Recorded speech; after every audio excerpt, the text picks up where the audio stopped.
Welcome to another episode here on the channel. Today we're gonna analyze the 10 biggest economies in Europe, and I think it's time to take a dive in here because Europe has really caught the world's attention lately. Obviously, we have the whole Russia-Ukraine situation, and the European countries have said they are going to spend like $800 billion on making themselves stronger, more self-sustaining, etc. So obviously it's interesting to see how big the economies is in Europe, and also we have the whole situation with tariffs, etc., meaning that Europe can be vulnerable for the ongoing trade situation. So obviously we need to improve our knowledge about Europe here. A lot of focus is on the American market, especially USA. So today we're gonna increase our knowledge about the countries in Europe, and why not start with the 10 biggest economies and just see a bit what they do and why the economies are what they are good at and what they are have like some issues, maybe you could say, like long term. So yeah, let's start. So I will start with like the 10th biggest, and then I will just go to the biggest, like as a stair kind of a situation. Okay, so let's see here. Let's start here with the 10th, and that's actually Belgium. The population in Belgium is 11.7 million people. So yeah, they have like the EU and NATO headquarters in Belgium. So through a political lens, that's or get like advantages, economic and political. And also they have huge pharma and logistics, like chemicals and port trade. So like the geographical situation is really beneficial for Belgium as a whole, but still they have some weaknesses when it comes to the political instability in the country as a whole, because they are divided between the Flemish and the Walloon regions, so that can spur some problems in the long-term planning, like from the state. So it's a bit like the situation in USA now, when they have like one party, then they are going like one way, and if they lose, the policies that are decided will like just get changed after 4 years. So long term, that could cause problems because the market wants stability, and to move a country in a certain place, it's always useful in some areas to have a long-term plan. The ninth biggest economy is Sweden, with a population of 10.5 million. In Sweden, the tech and innovation space is quite strong. We have Spotify, for example, a stock that I own, and that has really been performing good lately, even though after the whole tariff situation, Spotify is one of the tech companies that has got a bit of a downturn. They have Ericsson providing like infrastructure for like the mobile network, etc., and also Klarna, a bit of a similar company like PayPal, etc., not just as big, but they're providing solutions for like e-commerce, etc. Also sustainable energy, like 50% of Sweden's energy is from renewables, meaning that they don't have to buy like oil from Russia as much as other countries in Europe, or from Norway, for example. So that could be a huge positive for Sweden in the future. Still, in terms of like GDP growth, high taxes could prove to be something that slows the country down. Even though we should know that in Sweden it's actually quite low taxes for big companies, etc. But it's quite high taxes for working people, and if you like create new smaller companies, so to speak. But the big companies, they have really low taxes in Sweden. So yeah. The future growth in Sweden is quite high because they are in the AI space, the biotech space, or they also has like AstraZeneca, a big pharmaceutical company, and yeah, the green tech, they are doing quite well there. But like other countries in Europe, they have an aging population, and like the immigration situation in Sweden are meaning they can't import very much workers anymore because the people don't want more immigration, so they can't like overcome the aging population with immigrants anymore. And this is an issue that all parties are on. And also the housing market in Sweden is quite hot, meaning that the depth of the loans in the housing is on private persons. So, for example, if you buy a house for 3 million in Sweden, which is a normal price, maybe more, maybe if I do it in euros, like 450,000 euros, most of that cost is on personal loans. So yeah. We go up to Poland. It's a country with the GDP has had a lot of growth, like the latest 30 years, and we can see that despite having 38 million persons living there, a lot more than Sweden, the economies are almost the same size. Poland a bit bigger. So yeah, that's something that we should keep in mind. They are a manufacturing and IT hub. They produce cars, electronics, and software, etc. So like the manufacturing, which is quite important these days, Poland are actually very, very big here.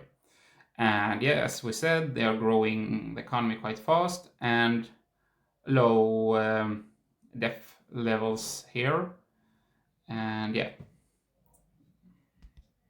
some weaknesses can be found in brain drain, meaning a lot of workers are migrating to like the UK, Germany, and Scandinavia. For example, in Sweden, a lot of Polish people are working in like construction, etc., because they demand lower salaries. Even in Poland, there are some political uncertainty, EU conflicts, and judiciary reforms. So that can possess some problems long term. Still, the future growth is quite high. And yeah, opportunities is nearshoring. Some companies relocating back from China. AI and automation is also potential benefits for Poland because they have a lot of manufacturing, etc. Threats can be the demographic decline, same as a lot of Europe, and yeah, a lot of reliance on EU funding. So basically, they have been able to grow a lot because they have been subsidized by EU money from richer countries. At the seventh place, we have Switzerland. Obviously, Switzerland, most of us know that it's a rich country. It's quite expensive to live in Switzerland, and if you ever visit it, you will understand that you don't get too much for your money there. They have a strong economy, so to speak, and yeah, the currency is quite expensive. They have 8.7 million and 950 billion in GDP, gross domestic products. So they have a very strong banking and finance sector in Zurich and Geneva, among the top financial centers. We know that the banks historically in Switzerland has taken in a lot of money from like around the globe, and they even has taken in a lot of what can we say, maybe dirty money. They don't ask too many questions. They say bring your money here and we will manage them, etc. So that has been an interesting situation in Switzerland. Also, like pharma and biotech is quite good here. For example, Roche, Lonza, and Novartis. So very big companies. They have a stable economy with low debt and low inflation and high wages. So Switzerland is a stable country in Europe. Well, some weaknesses we can see: a high cost of living, expensive houses, services, etc. And also the exports get hurt because, as I said, the Swiss franc, the currency there, is very strong. But they still have a lot of growth potential, meaning they have fintech, biotech, and sustainable finance, which can help them to invest in future growth, and they have the capability to understand AI and be a part of that growth. The threat could be some global pressure on the banking secrecy. As I said before, they really attract a lot of money and don't ask too many questions. Well, we have the Netherlands with 1.1 trillion in GDP and population of 17.8 million. So we can say that Switzerland, based on population, is like more successful in terms of GDP than the Netherlands per person. Same maybe with Sweden, but still Netherlands is a strong economy. They have a trade and logistic hub in Rotterdam, Europe's largest port. It was even more important back in the day. They are technology leader with ASML. I mean, this is a company that dominates the global semiconductor lithography. It's a very, very important company for like Nvidia, AMD, Broadcom, etc. It's a real beast. It's ASML. So it's one of the most important companies in the world. So that's like one of these giant companies that really are pushing the whole economy in the country. It's like in Denmark with this latest weight loss drug company. The name just slipped my mind. Wegovy or whatever it's called. In the Netherlands, they also have strong agriculture export, second largest food exporter after the US in the world, and also even more important now when it's war in Ukraine. So the problems in the agriculture sector in Netherlands is a lot of conflicts, a lot of politics there that are kind of tricky. So that's something to keep your eyes on.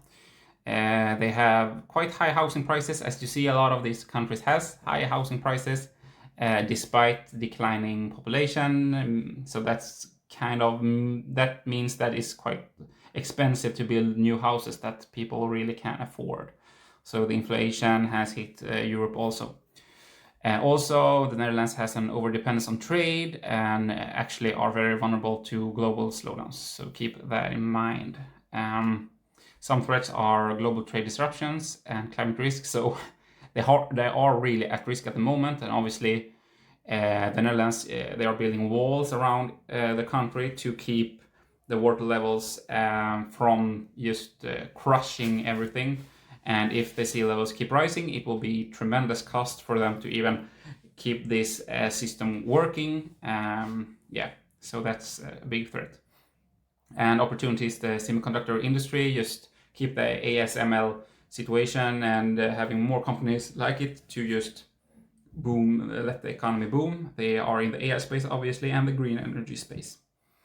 I would say that the threat also is like the agriculture space, because they are leading there, but there is a lot of conflict. So keep that in mind.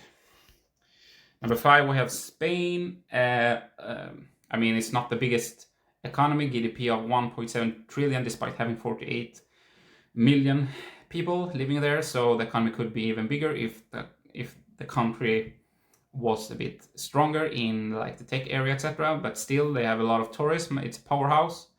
12% of GDP is from tourism. Still, that's a problem for them because the population in Spain don't want more tourists to like Mallorca, Barcelona, etc. because they can't afford houses for the people living there.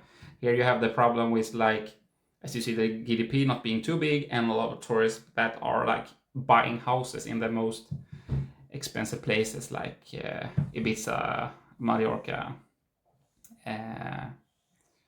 Barcelona, Madrid, etc. The renewable energy leader, they are very good in renewable energy, wind and solar, and also agriculture They export a lot of olive oil, wine, and seafood. Some weaknesses is the high unemployment rate, about 12% in general, a really high youth unemployment, 30%.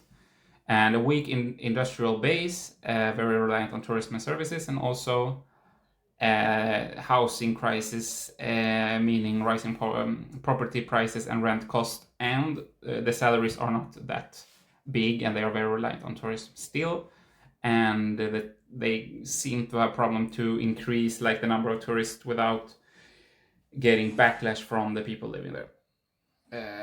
Yeah, and they have some future growth, not too big because obviously the tourist sector is quite full, but they have the green energy space and the tech startups. If they can keep growing that, that will be great for them. Still, they are very dependent on EU funding, and as you know, a lot of countries are like looking more inward now with the nationalism growing in the world, meaning like countries that are dependent on the EU funding might get hurt in the future. Also, they have a lot of lack of industrial growth.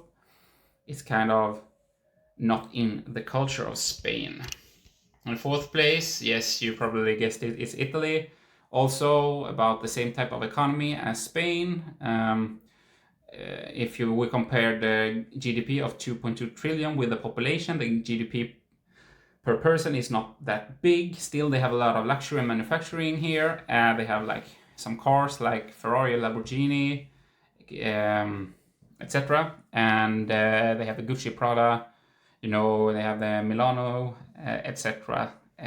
So yeah, they have some interesting luxury and manufacturing companies there. The tourism is always great in Italy. Venice, Rome, and Milan attracts 60 plus million tourists yearly. We know that Venice has some problems with like keeping it clean, etc. So I think a lot of the places here are like going to keep adding some like tourist taxes or something just to make it like long-term possible to keep attracting tourists in a good way. Also, they have high household wealth in Italy, meaning low private debt. So that is very positive. So the problem here isn't like the debt level of the Italians.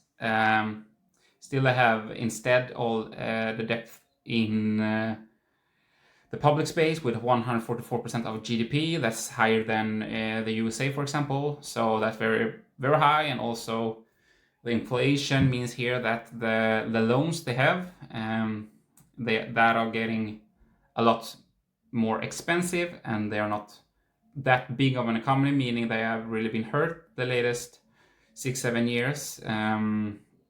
So it's just Japan and Greece that has higher public debt, or debt. I don't know really how to pronounce that word. I will say debt instead.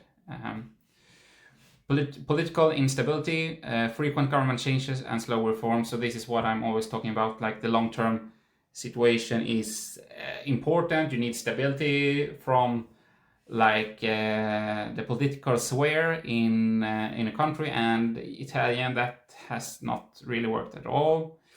So they also have a very aging population, one of Europe's oldest populations, and the situation are not getting better because they have a lot of unemployment for young people. So I would say that the big weakness also, like how the economy is really working here, I don't know why that is specific in Italy, but they have really problem with the culture for young people in terms of getting jobs, etc. They have a low to moderate future growth potential. So, if you have that high public debt and that low or moderate future growth, you may have some problems to like pay off that debt, and yeah, that will have to be the focus for Italy, because you don't want like interest rates cost to eat everything from the services that the tax payer want. So yeah, and they also have a lot of bureaucracy, weak economic reforms, and slow digital adoption here. So it's a lot of cultural things that affect Italy. At the third place was France, $3 trillion economy, population of 68 million. a lot of luxury in aerospace, Airbus, LVMH, and Le L'Oreal. So I think like the LVMH company has one of the richest owners in the world. And they also are very strong in the defense industry. So maybe the France will really gain some momentum here because Europe are going to invest heavily in the defense industries. They also have a nuclear energy leadership, which also is a space that will grow in the future. I know that they have had some problems with renewing their nuclear facilities in France, so that will be expensive, but I guess they have to do it sometime. Also, they have a great tourism and culture. The number one most visited country in Europe with 90 million plus tourists per year. I was in France, I think it was 2016 on the European Championship there in Paris. It's very, very nice, pleasant. A lot of monuments and great restaurants. So who does not want to be in France? Some weaknesses we can see in the rigid labor market with high youth unemployment, 16%. The public debt crisis here is also way too big, 110%. It's not sustaining at all, so they have to fix that problem. Also in the culture in France, they don't want to work for too long. Maybe they have the expectation of work to 62, 63 years at most. And in the Western world, maybe we have to work to 69 years to really make it sustainable now than when we are not bringing more people into the world. We have the declining population situation.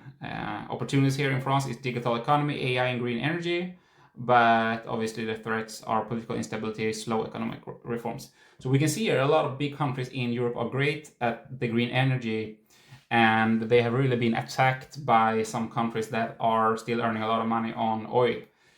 So you should not just believe all the countries that say that green energy is bullshit, it's not sustainable, etc. I have seen with my own eyes that a lot of green energy is sustainable in terms of economic growth also.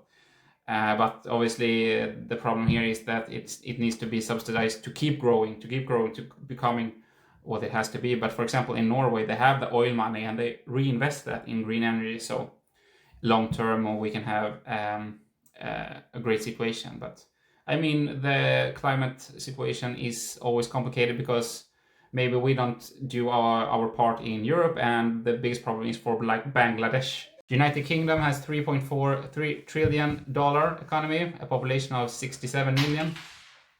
So a lot of strength here being a financial hub. Obviously, if you follow podcasts, etc., you know that a lot of millionaires and billionaires has moved out of London. Despite that, they are still the second largest financial center globally, and they are trying hard to bring back that hype around the financial hub situation. They are a technology and innovation leader, strong in fintech, AI, and biotech sectors. A lot of great companies are coming from the United Kingdom. They have top-tier universities like Oxford, Cambridge, etc., and an imperial drive in research and development leadership. So, I mean, they have been an important country throughout the years. Still, we have some weaknesses after the Brexit fallout with trade barriers with EU that hurt businesses, but also the declining industrial base. This has really been on the news the latest year. The manufacturing has been shrunk to just 9% of GDP, and the leadership in Great Britain has got a lot of slack for this selling out the industrial base, meaning they are more vulnerable in that area.